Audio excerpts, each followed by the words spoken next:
The Indonesian National Armed Forces, or TNI, was born and grew together with the Indonesian people.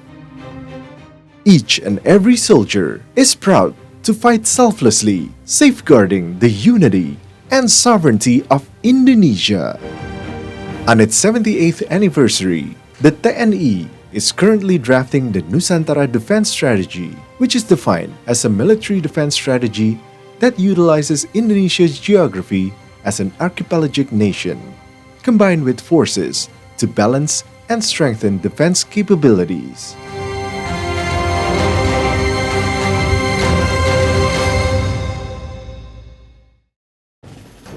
Saya senang kepercayaan masyarakat terhadap TNI terus terjaga dan selalu menempati urutan teratas berdasarkan hasil survei per September 2023 dengan angka kepercayaan 83% sampai 90%. Dan untuk dapat terus menjaga kepercayaan tersebut, TNI harus mampu merumuskan secara akurat, merumuskan langkah-langkah dan strategi konkret ke depan di tengah kondisi dunia yang berubah sangat cepat dan memanasnya geopolitik dunia. Modernisasi alutsista harus menjadi bagian penting dari pengembangan investasi industri pertahanan di dalam negeri, sehingga harus didorong transfer teknologi, harus didorong peningkatan SDM, dan harus diutamakan produk dalam negeri. In the future, TNI would face tough challenges. However, this would not dampen TNI spirit to be Indonesia's patriot, the guardian of democracy for advanced Indonesia.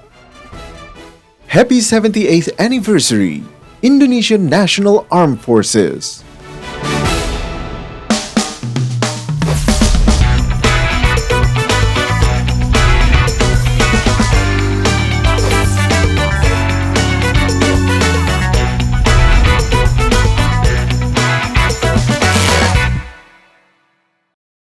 Hello buddies and welcome back to another very special episode of Buddy Talk. The Indonesian Armed Forces, or TNI, have their roots deeply embedded within our community. And this year, as we commemorate the 78th anniversary of TNI on October the 5th, it serves as a vital moment to reaffirm the pivotal roles that our soldiers play within our society. And for the next 60 minutes, I, Paul Palelli, will be discussing TNI's enduring commitment as the nation's patriots and guardians of democracy with our Armed Forces Commander, Admiral Yudo Margono. We've got that coming up next just for you on Buddy Talk. Stay tuned. Okay, buddies, I have the honor of sitting down with our National Armed Forces Commander, Admiral Yudo Margono. Apa kabar, Pak? Ya, Sehat? Alhamdulillah, baik. Pak, sebelum kita mulai ngobrol-ngobrol, saya ingin nunjukin sesuatu dulu. Mungkin Bapak bisa nonton dulu.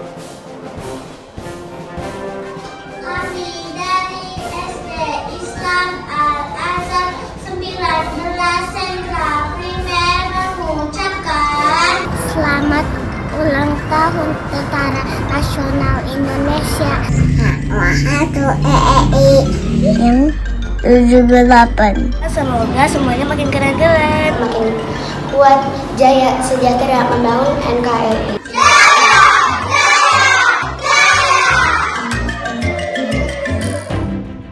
Ya, besar ya.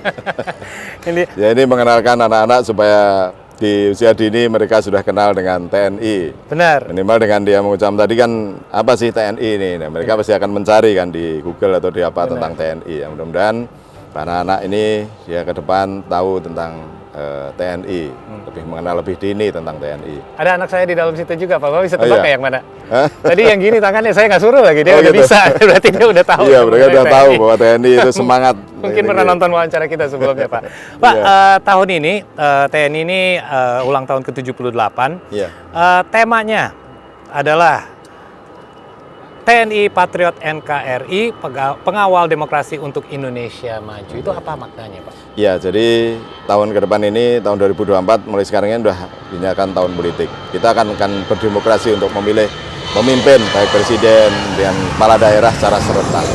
Tentunya hal tersebut harus kita kawal. kita kawal supaya pelaksanaan pemilu nanti dapat berjalan dengan baik, aman dan lancar. Karena memang tugas TNI untuk melindungi segenap bangsa dan negara, menjaga keutuhan negara kesatuan Republik Indonesia dan menjaga kedaulatan wilayah Indonesia. Sehingga tugas yang lebih besar ini harus kita terus kita sepakati bersama, sehingga di dalam pesta demokrasi nanti kita dapat bisa mengawal kedaulatan negara, tentunya kepentingan yang lebih besar lagi. Amin. Ya tentunya mengawalnya tadi kuncinya yang satu tadi, harus netral dulu TNI-nya, sehingga mudah untuk melaksanakan tugas yang tidak dipengaruhi oleh kanan kiri, tidak berpihak pada kanan kiri, tidak memihak lagi dengan siapapun. TNI tetap fokus kepada tugas pokok yang diemban. Nah, peningkatan kesejahteraan prajurit dan pemeliharaan profesionalisme menjadi salah satu prioritas nasional dalam bidang pertahanan negara. Bagaimana Bapak melihat kalau kesejahteraan prajurit saat ini? Ya, saya kira ini sudah sering saya ditanya di dalam rapat dengan Komisi 1 DPR tentang kesejahteraan prajurit. Jadi kesejahteraan prajurit sekarang ini jauh lebih sejahtera dibanding zaman saya dulu. Artinya memang pemerintah komitmen untuk meningkatkan terus kesejahteraan prajurit, mulai dari perumahan, kemudian keluarganya, untuk ada tunjangan kinerja. Ini kan wujud dari kesejahteraan. Hampir semua prajurit sekarang ini nggak ada yang nggak punya rumah, pasti punya rumah. Bahkan di dalam melaksanakan operasi sudah ditingkatkan uang lauk pauknya ataupun tunjangan operasinya juga ada. Ya, seperti kalau saya dulu hampir minim lah kesejahteraan tersebut, tapi sekarang ini jauh lebih sejahtera. Ya, saya sampaikan waktu itu di DPR, Pak, nggak ada sekarang ini prajurit yang nggak punya sepeda motor. Ya, prajurit lulus itu mereka sudah dapat sepeda motor karena dari uang tunjangannya ketika melaksanakan pendidikan ini dia tabung, begitu lulus sudah langsung bisa beli motor. Loh, kalau saya dulu perwira, saya beli motor baru itu waktu pangkat kapten baru bisa beli motor baru. Awalnya berbekas yang kredit yang memang waktu itu gajinya masih pas-pasan lah. Masih ingat nggak sih gaji pertama? 73.500. 73.000. Jadi saya kemarin waktu acara di TV, salah satu televisi, ditunjukkan sama istri saya, dibawakan baju yang pernah saya beli dengan pertama kali gaji saya 73.500, saya bawa ke mall waktu itu di Wijaya di Surabaya, dapat satu setel. Oke. Satu setel baju dengan celana. Bajunya masih ada sampai sekarang. Celananya saya cari nggak ada.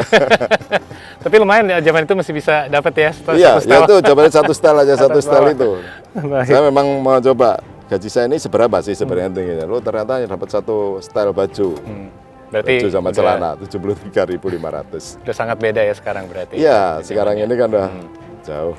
Nah, saya mau bahas ini Pak, dalam dokumen Rencana Strategis Unit Organisasi Kementerian Pertahanan tahun 2020-2024 disebutkan bahwa meningkatkan kesejahteraan prajurit difokuskan pada dua hal utama, terutama ada meningkatkan fasilitas perumahan dinas prajurit, dan yang kedua meningkatkan kualitas serta kuantitas pendidikan dan latihan prajurit. Bagaimana realisasi keduanya saat ini, Pak?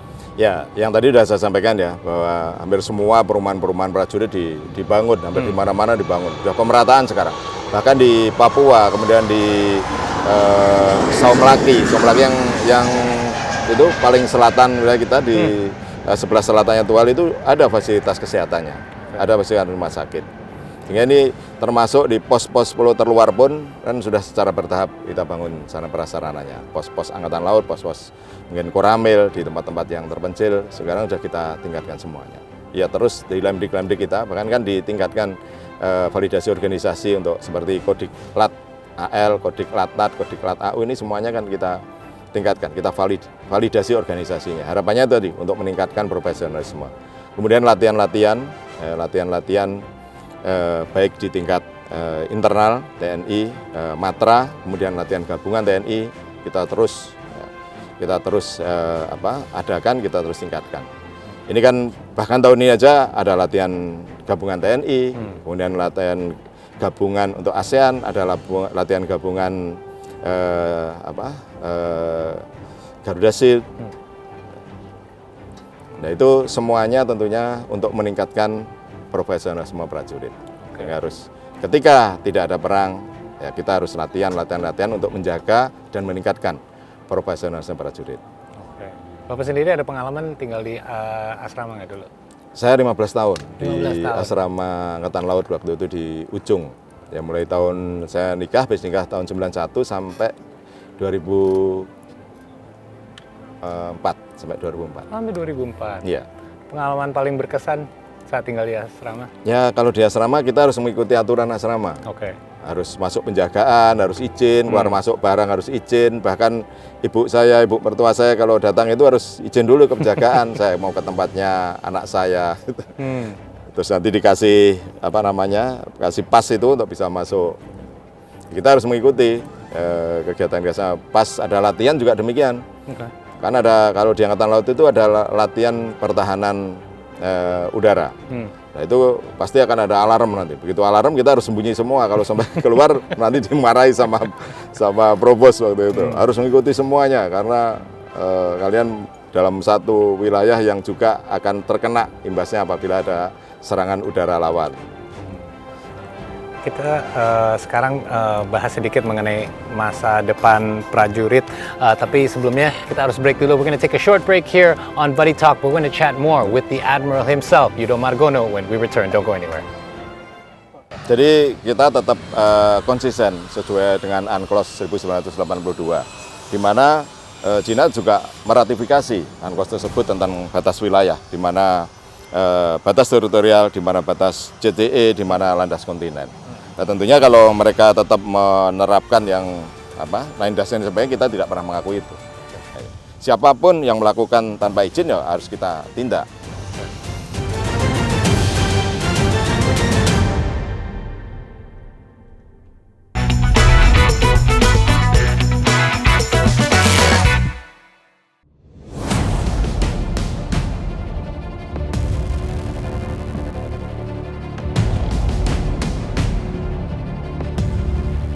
Welcome back, buddies. We're still here chatting with Admiral Yudo Margono. Dan sebelum kita mulai ngobrol-ngobrol mengenai pesawat-pesawat di sini, saya ada gambar yang saya ingin tunjukin dulu untuk Bapak.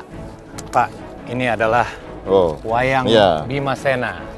Bima Sena. Nah, ini pasti familiar buat Bapak karena ini pernah diperankan dalam lakon Pandawa Boyong. Benar ya, kan? Betul. Nah, kalau untuk Bapak sendiri, apakah karakter Bima Sena ini ada kemiripan nggak sama karakter Bapak sendiri? Ya, enggak lah. Kalau ini kan manusia yang super. Manusia super artinya Bima ini mempunyai karakter yang kuat, teguh pada tujuan, dan jujur, dan juga apapun yang diperintah oleh gurunya Durna selalu dilaksanakan, walaupun orang menganggap bahwa itu perintah itu tidak mungkin dilaksanakan, tapi ternyata karena dilaksanakan dengan ikhlas sehingga membawa berkah, sehingga dia menjadi semakin kuat dan justru mendapat wahyu dari dewa. Kalau dulu kan wahyu dari dewa, kalau sekarang mungkin mendapatkan anugerah dari Tuhan Yang Maha Kuasa. Kalau Bapak kan sangat suka sama wayang, ada nggak karakter yang menurut Bapak paling mirip? Ya, bukan paling mirip. Saya kira dengan karakter wayang-wayang itu kita bisa mencontoh mana yang baik, karena itu ada jalan ceritanya. Semuanya dan ceritanya, mulai awal dia lahir sampai terakhir dia madep pandito istilahnya itu, sampai terakhir mokswa ya istilahnya. Itu ada ceritanya semuanya. Yang jadi panutan deh untuk Bapak. Ya, sehingga mana karakter-karakter wayang bisa kita menjadi panutan. Nah, itu tentunya kita bisa melihat dari wayang tersebut. Dan saya kalau punya panutan di wayang ya karakternya Bima yang saya, karena itu tadi jujur dan teguh pada tujuan ya, dan selalu ikhlas yang melaksanakan semua tugas yang diberikan pada mereka, karena dia adalah satria sehingga selalu tugasnya kan berperang. Benar. Dan dia selalu menjadi penegak, istilahnya kan kalau istilahnya penegak Pandawa. Benar. Nah Pak, kita kan sekarang di antara deretan pesawat canggih, banyak yang berpartisipasi dalam ulang tahun TNI yang ke-78. Boleh dijelaskan mungkin kecanggihannya masing-masing? Ya, ini pesawat-pesawat ini, ya ini dalam rangka HUT TNI kita gelar ini. Dan tadi kan sudah melaksanakan gladi bersih, dan besok tanggal 5 kita laksanakan untuk melaksanakan hari H-nya di tanggal 5, dan ada F-16, ada F-15, semuanya akan mendukung kegiatan itu. Dan saya yakin semuanya ini canggih lah, karena memang dilaksanakan perawatan dan juga memang kondisi pesawatnya juga memang masih bagus. Dan tentunya saya yakin semua pesawat yang disiapkan di sini adalah dalam kondisi siap tempur. Baik. Dan untuk Angkatan Udara dan Angkatan Darat ada alutsista yang terbaru yang mana aja yang di? Ya, kalau TNI AU ada Hercules, 3 Hercules yang baru datang dari Amerika. Baik. Itu yang terbaru sama Falcon itu. Yang sana yang sering saya gunakan untuk kunjungan kerja. Yang dari Perancis ini, Falcon. Kalau yang ya bisa dilihat yang lalu pernah Pak Presiden resmikan waktu itu dengan Pak Menhan dan saya juga hadir yang Hercules ini. Ya nanti karena pesawat angkut sehingga saya memiliki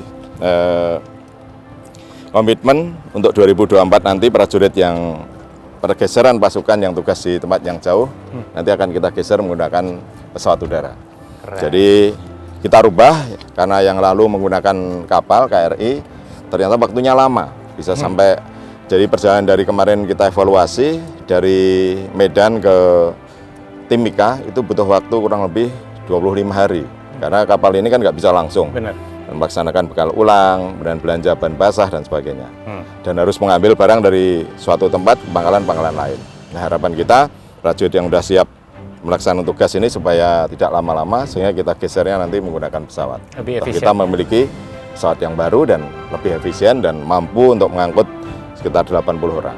Baik. Nah, ngomongin mengenai Hercules nih, dari tanggal 15 Agustus lalu, Kementerian Pertahanan menyerahkan pesawat C-130J Super Hercules ketiga ke TNI Angkatan Udara sebagai bagian dari program peremajaan alat utama sistem atau alutsista. Bagaimana perkembangan program ini, Pak, secara keseluruhan? Ya, memang di dalam MEF sampai 2024, kita kan modernisasi terus alutsista dan juga ada yang di drop karena memang usia dan juga ada pembaruan juga. Nah, tentunya dalam MEF 2024 mungkin tidak bisa terpenuhi 100%. Tetapi karena terkendala COVID waktu itu 2 tahun yang lalu, ya sehingga anggaran pun kan sempat terkendala untuk itu. Sehingga perencanaan-perencanaan yang sudah direncanakan tahun sampai 2024 terkendala dari COVID. Ya sehingga mungkin kalau kita hitung dari sekarang masih ada waktu 1 tahun lagi, ya masih mungkin hanya tercapai sekitar 70 sampai 80%, nggak sampai 100%. Ya harapannya 100% kalau tidak terganggu COVID. Ya. Sehingga ya, dan juga karena banyaknya alutsista yang sudah tua dan harus ganti baru, sehingga jumlahnya berkurang lagi. Harapannya kemarin kalau yang tua-tua ini kita refurbishment sehingga masih bisa digunakan, mungkin dari segi kuantitas mencukupi, tapi kualitas mungkin masih kurang karena dengan alutsista yang tua. Bahkan tadi di dalam besok di dalam melaksanakan defile, ini akan disebutkan ada tanknya marinir yang umurnya tahun 61, jadi lebih tua dari mereka daripada saya. Saya 65, dia 61 sudah dibangun dan dibeli Indonesia. Tapi kondisinya karena perawatan bagus, sehingga masih bagus dan bisa besok dilaksanakan yang sering kita gunakan untuk latihan pendaratan amfibi. Nah, ngomongin teknologi dan kemajuan nih, bukan hanya darat dan udara, tapi TNI AL juga mendapatkan alutsista baru berupakan Submarine Rescue Vehicle System. Itu adalah kapal selam yang berfungsi mengevakuasi awak kapal selam yang sudah tenggelam. Bagaimana ini alutsista baru ini yang akan memperkuat pertahanan laut kita menurut Bapak? Ya, itu mungkin pengalaman yang lalu waktu Nanggala tenggelam kita tidak memiliki alat untuk rescue. Sehingga mungkin sekarang akan diwujudkan dan Kemhan mungkin bisa kontrak dengan Jerman ya kalau nggak salah untuk rescue vehicle tadi itu. Itu bukan kapal selam tapi kapal atas air yang berfungsi untuk bisa evakuasi ABK kapal selam yang mengalami khusus untuk penyelamatan. Iya, untuk penyelamatan kapal selam yang tenggelam, penyelamatan ABK. Nah, ngomong-ngomong nih secara keseluruhan, bagaimana menurut Bapak saat ini kondisi alutsista Indonesia? Ya, secara kita juga udah lebih mengglobal ya saat ini. Kondisinya? Kondisi kita ya, dan... Ya saya kira tahu semua lah, sering kita ditanya di media dan juga kita melaksanakan RDP di Komisi 1, selalu sampaikan memang banyak alutsista kita yang umurnya sudah tua. Ya, tapi dengan kita tidak bisa menyangkal dengan kondisi perekonomian di negara kita, dan kita TNI tentunya memahami mana yang harus menjadi prioritas negara ini. Tentunya kita ini di dalam strategi maupun konsep pertahanan kita kan tidak ada musuh yang mengancam untuk melaksanakan invasi ataupun perang. Mungkin dari pertimbangan itu dalam waktu 5-10 tahun ke depan, ya mungkin kita tidak menyiapkan kapal-kapal perang yang berguna untuk berperang. Ya, tentunya dari perkembangan panglinstranya kita, panglingan strategi ke depan ini, ya bagaimana panglinstranya disusun dulu. Kalau memang kita ada musuh, benar musuhnya mana, ya kita hitung kalkulasi tempur. Baru kita akan menyusun kekuatan tempur kita. Tapi ketika tidak ada, yang diprioritaskan adalah lebih pada pengamanan wilayah dan juga pertahanan di teritorial, ya mungkin cukup dengan peralatan tempur atau alutsista yang ada sekarang ini. Oke.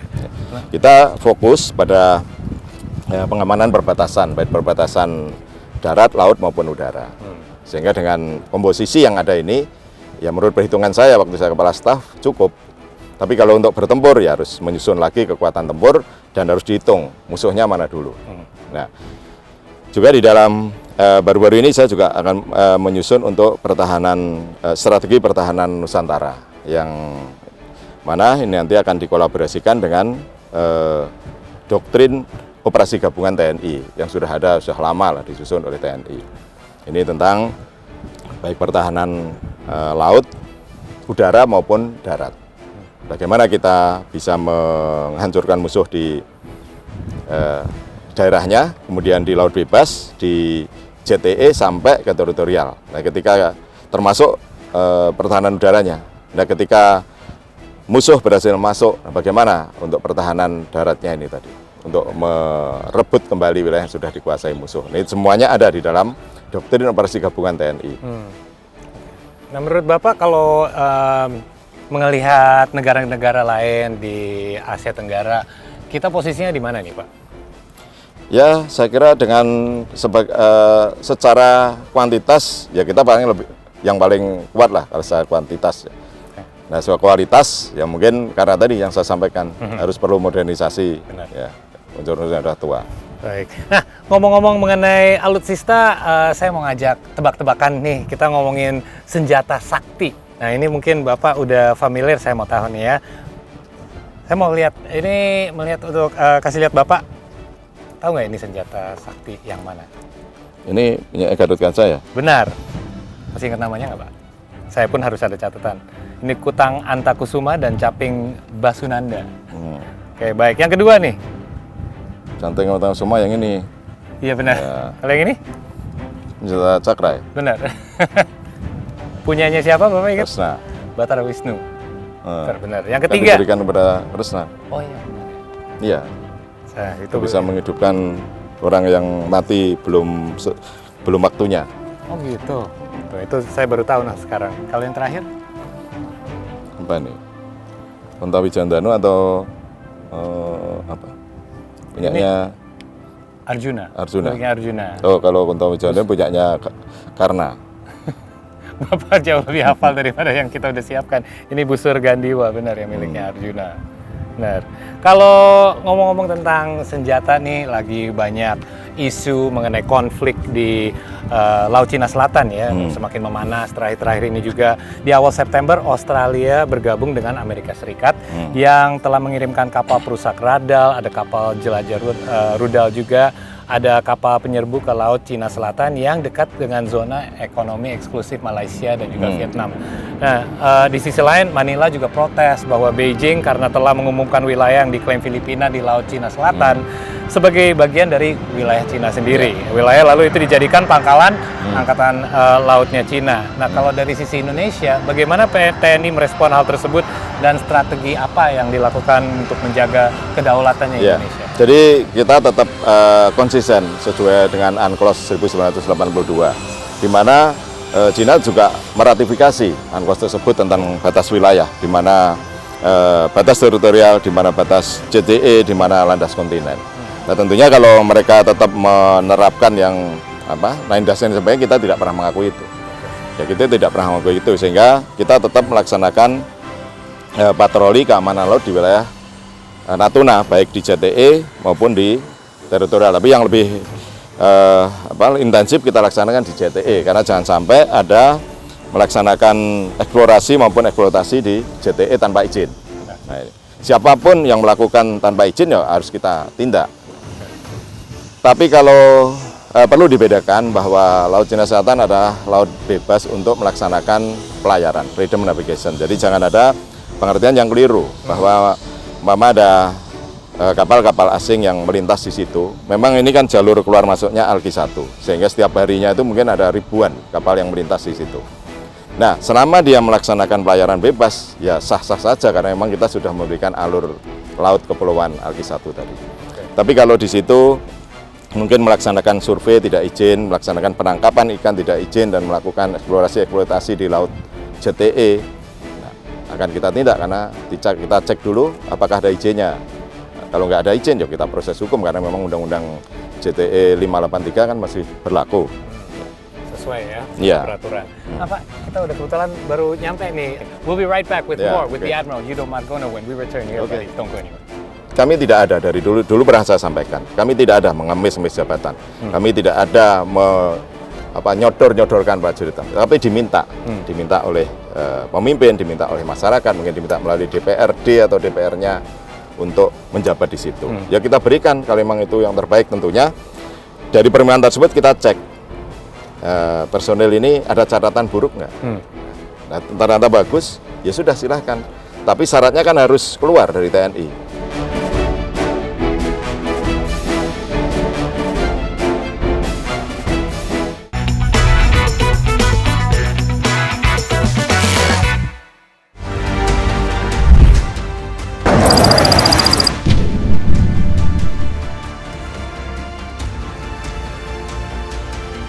Now, bom rilis.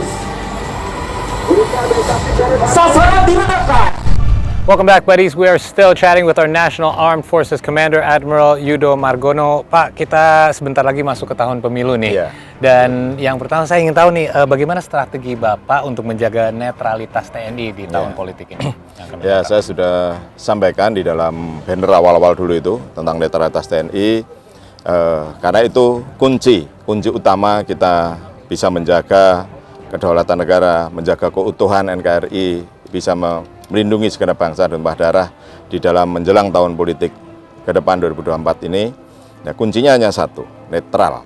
TNI netral dulu, karena dengan kita netral ini kita bisa menjaga demokrasi, bisa menjaga mungkin dalam pertarungan politik di tahun 2024. TNI Polri sinergi dan TNI Polri juga harus netral.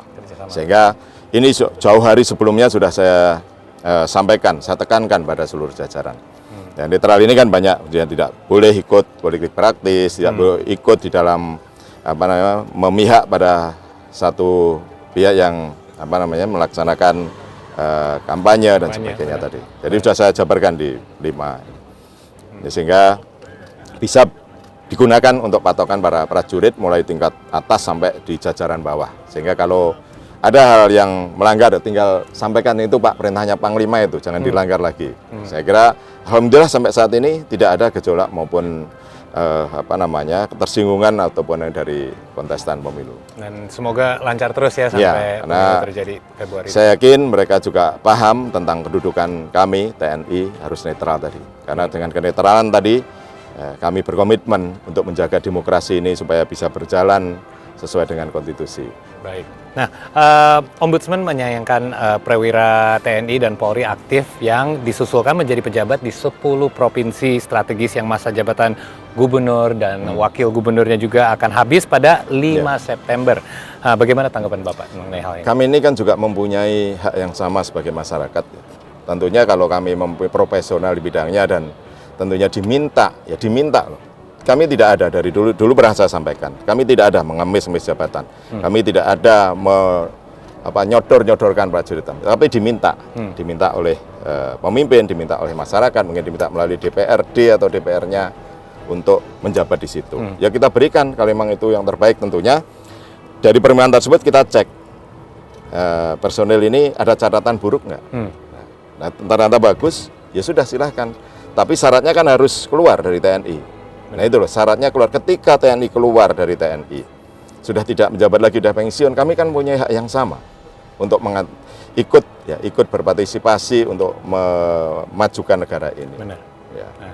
Jadi ya mohon dimaklumi kalau yang di kementerian lembaga juga demikian. Kami tidak pernah mendorong-dorong untuk itu. Kami juga butuh prajurit TNI untuk mengawai di TNI sendiri. Tapi negara membutuhkan, wilayah membutuhkan, pemerintah daerah membutuhkan kehadiran itu. Ya silahkan ditanyakan sendiri dong di daerah. Kenapa memilih ini untuk menjabat di sini? Benar. Bukan dari kami, bukan dari saya Panglima TNI. Tapi saya merestui karena memang ada permintaan dari tadi. Sesuai permintaan. Iya, sesuai permintaan. Tapi tetap saya selaku Panglima TNI saya cek dulu konditnya bagaimana, baik tidak jangan sampai nanti ketika melaksanakan tugas tidak tuntas atau tidak kurang bagus, ya tentunya kami juga bertanggung jawab untuk itu. Benar. Pak, kita yang pasti masuk ke tahun pemilu ini banyak orang yang memikirkan keamanan. Ya. Nah, kemarin ini kami menemukan indeks kerawanan pemilu atau IKP yang disusun Bawaslu menyebutkan 5 daerah yang tingkat kerawanannya tinggi. Antara lain saya susun dari awal sampai akhir ya, dari DKI Jakarta dengan 88 hampir 89, Sulawesi Utara, Maluku Utara, Jawa Barat dan Kalimantan Timur. Nah, bagaimana TNI menjaga stabilitas keamanan di 5 daerah tersebut? Ya, terima kasih itu menjadi referensi saya. Tentunya khusus daerah, saya kira kalau dari pemetaan saya bukan daerah itu saja, tapi masih ada lagi daerah-daerah yang perlu atau memiliki kerawanan khusus yang perlu perhatian khusus juga untuk ditingkatkan pengamanannya. Tentunya dari sekarang ini kami sudah melaksanakan operasi-operasi baik dari operasi teritorial di kewilayahan, kemudian komunikasi sosial, kemudian mendeteksi adanya kerawanan ini di mana. Ini sudah kita sampaikan pada seluruh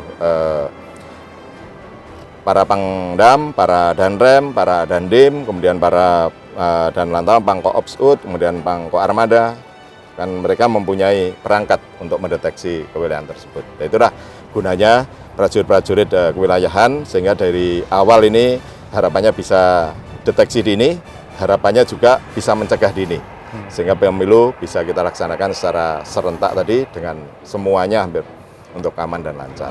Antisipasi dan preparasi ya, itu yang paling penting. Benar. Nah, selain 5 provinsi yang tadi, Bawaslu juga menyebut Papua Tengah dan Papua Pegunungan sebagai daerah paling rawan gangguan pemilu. Nah, bagaimana TNI mengantisipasi gangguan atau keamanan di 2 daerah tersebut? Soalnya ini emang daerah yang khusus ya, Pak? Ya, sama dari sekarang pun ini sudah, kalau ini dari sekarang yang Papua Pegunungan, kita sudah plot wilayah-wilayah yang kerawanannya tinggi tadi, termasuk di Papua. Ya sudah kita proyeksikan prajurit-prajurit untuk melaksanakan tadi komunikasi sosial dulu dengan para masyarakat di distrik itu. Kita laksanakan dari teritorial juga, beri pemahaman bagaimana tentang pemilu dan sebagainya. Jadi dari tadi kita deteksi dini supaya bisa laksanakan cegah dini. Prevention ya sebaik-baiknya. Nah, saya ingin geser topik sedikit mengenai IKN yang saat ini progresnya sudah cukup cepat ya Pak. Dan IKN ini akan menjadi center of gravity pertahanan Indonesia ke depannya. IKN disebut akan menerapkan sistem pertahanan cerdas atau smart defense yang menggabungkan hard defense dan juga soft defense. Saya sendiri belum bisa bayangkan nih secara keseluruhan. Boleh mungkin elaborasi konsep pertahanan tersebut ini? Dulu sebenarnya waktu saya Kepala Staf Angkatan Laut sudah pernah saya susun untuk konsep pertahanan laut. Nah, sekarang saya Panglima TNI, tentunya dari konsep strategi pertahanan Nusantara tadi, diantaranya nanti juga akan masuk untuk IKN ini, karena nanti center of gravity-nya kita kan sekarang nanti pindah ke IKN. Nah, tentunya kita akan melaksanakan pertahanan ya baik dengan smart defense maupun dengan hard defense. Nah, tentunya keamanan cyber, kemudian ancaman cyber, kemudian ancaman dari unmanned dan sebagainya tadi akan kita antisipasi. Karena memang wilayahnya ini kan dari sebelah barat dengan Laut Cina Selatan, kemudian sebelah timur dengan Laut Sulawesi, kemudian bisa ada masuk sungai yang besar tadi. Nah, tentunya ini semuanya nantinya akan menjadi spot-spot untuk kita laksanakan strategi pertahanannya. Ya, baik, berarti kan harus menjadi 3 pertahanan yang besar. Pertahanan laut karena memang itu laut bebas, dan juga dijepit 2 alki, alki 2 dan alki 1.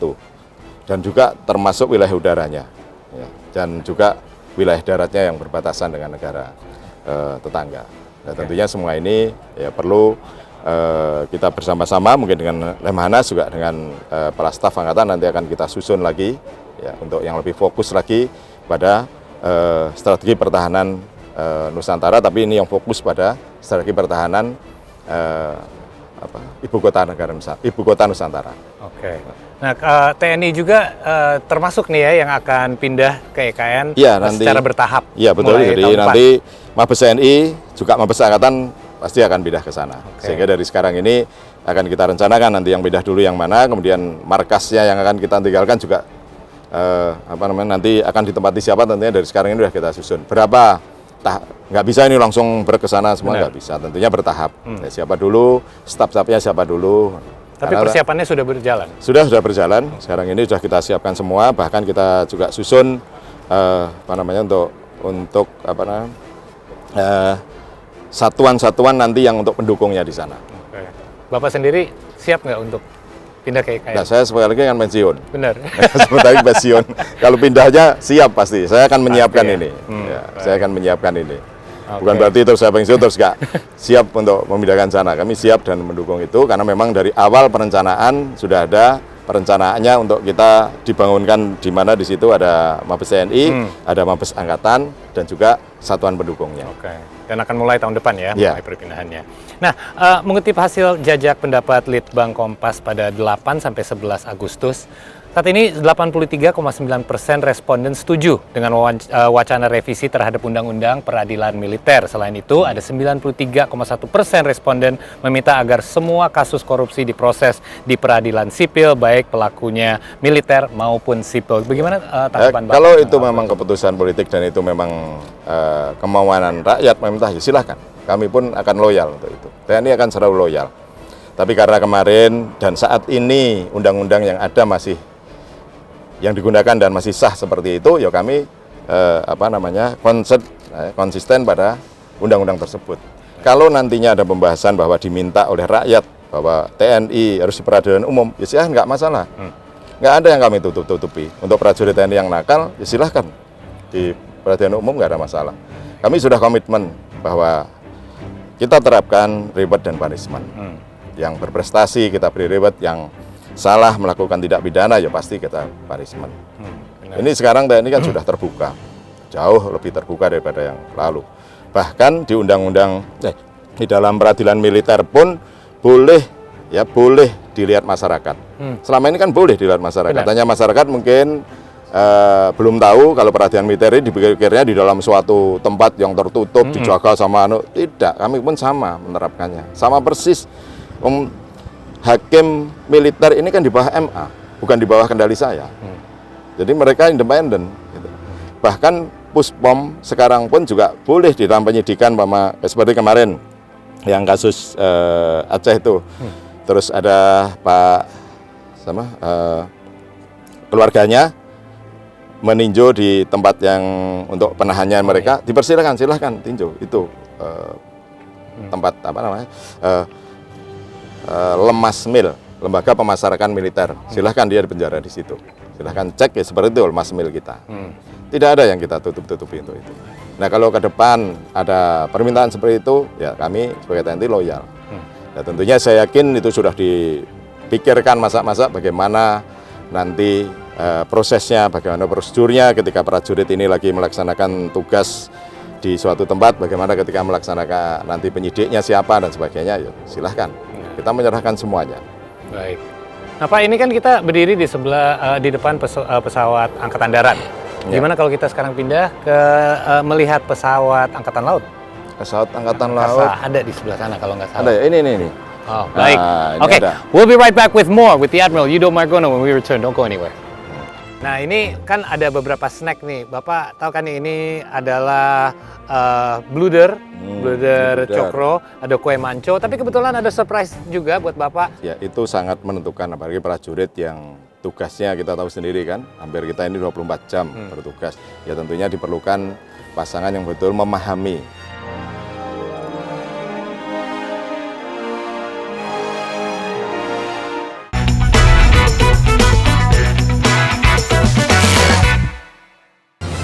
Selama 78 tahun, TNI hadir sebagai garda terdepan untuk melindungi segenap bangsa dan seluruh tumpah darah Indonesia menjaga kedaulatan serta mempertahankan keutuhan wilayah negara Kesatuan Republik Indonesia. Kepada seluruh prajurit Tentara Nasional Indonesia dimanapun berada dan bertugas, dengan bangga mengucapkan selamat Hari Ulang Tahun ke-78 Tentara Nasional Indonesia. Kita juga semua bangga, TNI betul-betul makin modern, baik darat, laut, udara. Sistem kesenjataannya juga makin modern, semakin kuat kita, baik manpower ataupun weapon system. Dan I am happy juga bahwa tidak meninggalkan nilai-nilai atau jati diri TNI sebagai tentara pejuang, tentara rakyat dan tentara nasional. Ini aset bangsa yang luar biasa. Selamat hari ulang tahun TNI yang ke-78.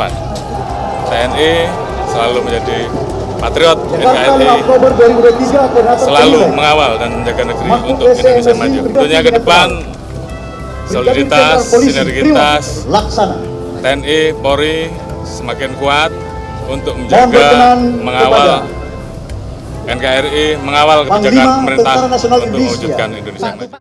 Welcome back, buddy. Still with us here on Buddy Talk and still with the Admiral Yudo Margono. Dan kita tadi udah ngeliling-ngeliling, sudah melihat fleetnya persiapan untuk tanggal 5 Oktober.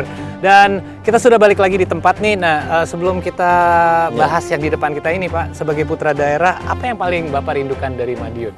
Ya, kalau di sana itu sebenarnya yang terkenal pecel Madiun.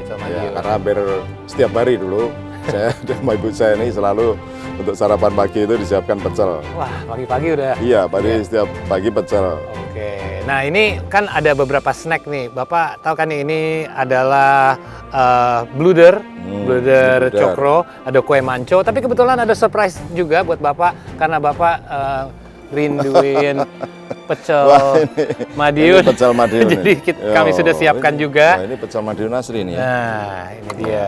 Jadi cirinya pecel Madiun itu ini ada cambahnya. Apa ciri khasnya, Pak? Ada cambahnya, ada apa? Sebenarnya biasanya ada ini bunganya pohon turi itu. Oh iya. Bunga turi itu yang melengkung itu. Sekarang mungkin sudah sulit itu nyarinya. Susah dapatkan di Jakarta. Ya, ini ada ayam, ada semuanya. Bapak lebih ayam atau empal? Ayam. Ayam. Karena dulu empal ini mahal kan dulu kalau untuk orang desa. Daging kalau untuk orang desa yang mahal. Oke, nah ini sarapan yang cukup ini ya. Pasti kalau udah sarapan pecel Madiun selama sepanjang hari udah tapi kuat. Kalau Madiun itu biasanya sambalnya khas yang tidak sama dengan di pecel-pecel lain. Kan ada pecel Blitar, ada pecel Tulungagung, ada pecel Kertosono, ada pecel Tapi Madiun ini biasanya sambalnya khas. Jadi kita bisa merasakan ini benar-benar Madiun asli atau bukan itu kita tahu. Oke, dari situnya ya. Ya, biasanya ada jeruk itu, daun jeruk purut itu. Mungkin yang pertama karena sudah cita-cita dari kecil, juga kami mungkin melihat selama ini TNI kan tegas dan sosok wanita yang menjadi TNI itu kami jarang lah melihat, jadi pengen aja gitu. Tentunya suatu kebanggaan jadi seorang tentara nasional Indonesia dan terutama di Angkatan Laut. Saya tahu lebih banyak kota-kota di belahan wilayah-wilayah di NKRI. Setelah itu juga saya berpengalaman untuk keluar negeri dan lain sebagainya. Semua saya dapat di TNI Angkatan Laut. Jadi saya bisa melihat dunia dan belahan wilayah lainnya dengan menjadi gabungan prajurit TNI Angkatan Laut. Pertama-tama itu merupakan panggilan hati kami. Jadi ketika kami dulu SMA, kami memutuskan untuk daftar menjadi anggota TNI karena merasa ketika menjadi anggota TNI kami bisa memberikan bakti kepada negara dengan baik. Pertama kali saya masuk TNI karena saya ingin meneruskan cita-cita saya dari kecil. Saya ingin menjadi tentara untuk membela nusa dan bangsa. Oke, Bapak pernah bahas dulu di sebuah wawancara kalau sebenarnya dulu cita-citanya tuh bukan jadi tentara. Benar nggak? Saya tuh dulu nggak punya cita-cita. Jadi waktu SMA, ya belum, waktu itu masih seumur itu di desa, taunya ya membantu bapak ibu saya di sawah. bahkan tidak pernah ada gambaran itu nanti ke depan mau jadi apa.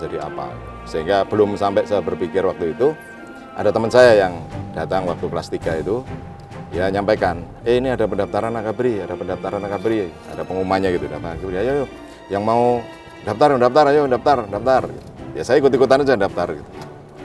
Ya, sampai ngetik sendiri di kantor desa, kan dulu nggak ada mesin ketik untuk ngetik gitu. Saya minta bantu orang yang kerja di kantor desa untuk ngajari bagaimana ngetik, kemudian di taut ya. Tata usaha di sekolah saya juga mengetik lagi di situ. Itu umur berapa, Pak? Waktu itu umur 17 ya. 17 masih kelas 3 SMA. Iya. 3 SMA. Ya, saya ikut-ikutan itu, ya akhirnya daftar aja ikut sampai mulai tahap awal di Kodim Madiun, kemudian ke Jalan Opak di Marinir itu pendaftaran kan di situ dulu. Kodam laksananya di Marinir Jalan Opak itu. Sampai ke Magelang dan alhamdulillah langsung lulus itu. Ya. Nah, kita ada sebuah video juga yang kita temukan, soalnya apakah ini mungkin cita-cita Bapak? Apa ini? Ini kalau nggak salah itu kemarin Istana Berbatik, benar nggak Pak? Istana Berbatik kemarin kan dengan Kapolri, kita diberitakan untuk tampil juga waktu itu. Bapak sangat cocok nih jadi runway model, soalnya keren banget. Apalagi model dulu di desa mana tahu ada model. Pak, ada kemarin diberitakan, ayo Pak Kapolri kita jalan aja. Pak, saya ingin nanya juga buat para prajurit TNI nih, keluarga kan sangat penting, apalagi perannya seorang pasangan.